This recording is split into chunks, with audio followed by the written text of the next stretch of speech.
Para sa hindi pa po updated sa mga pagbabago po sa 4Ps or sa Pamilyang Pantawid Pilipinong program, nais pong ipabatid ng pamunuan ng 4Ps ang pagbabago po sa P6 or sa period 6 po na payout.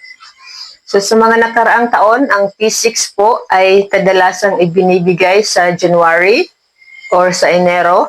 Pagkatapos, ito po ay 2 buwan, bali ang December at ang January. Pero ngayon, ang pagbabago po, binago po nila ang monitoring period. Ang period 6 po or ang payout na dapat ay sa January ay 1 buwan lamang po at ito ay ang December.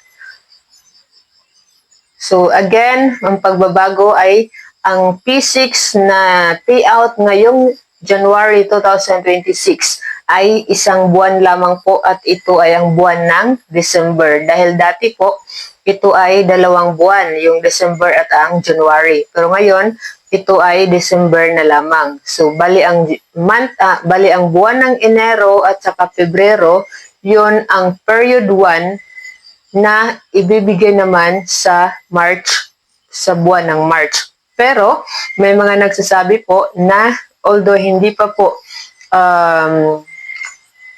official na galing mismo sa 4Ps na mga na-announcement, pero may mga naglalabasan po na mga anunsyo na by month na daw or taga-buwan na daw ang payout sa susunod na taong 2026. So kung matutuloy yan, bali ang Enero ay mapipayout sa February, ang February, mapipayout sa March. So, yan ay kung matutuloy or yan ay kung magiging totoo yung mga haka-haka na bawat buwan na ang payout sa 2026. Basta sa ngayon po, ang announcement pa lang ng 4Ps ay ang payout sa January ay ang buwan lamang ng Disyembre. Yan ang P6. Kasi dati, tulad ng sinabi ko dati, ang P6 ay dapat ay ang December at saka yung January, di ba? So ngayon, huwag mag-expect na 2 months din dahil 1 buwan lang yung ipipay out sa Enero or sa January. So para naman po sa mga katanong tungkol sa P5, so ayon po sa mga comments doon po sa post ng DSWD, although wala pong inilabas pa ang DSWD, ang 4Ps. 4Ps. So, ayon sa mga comments na ang P5 daw po ay ngayong December 19. So, baka naman dyan sa inyong lugar ay may payout na sa P5. So, pakicomment naman po dito sa ating YouTube video para marami din po yung makakaalam ng totoong schedule para sa payout ng P5.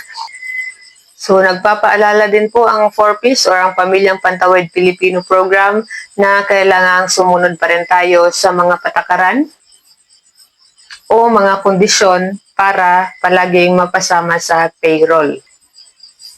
At ayon din po sa kanilang Facebook post na ang pagbabagong ito ay bahagi daw po ng inisyatibo ng Department of Social Welfare and Development alinsunod sa direktiba ni Pangulong Ferdinand Marcos.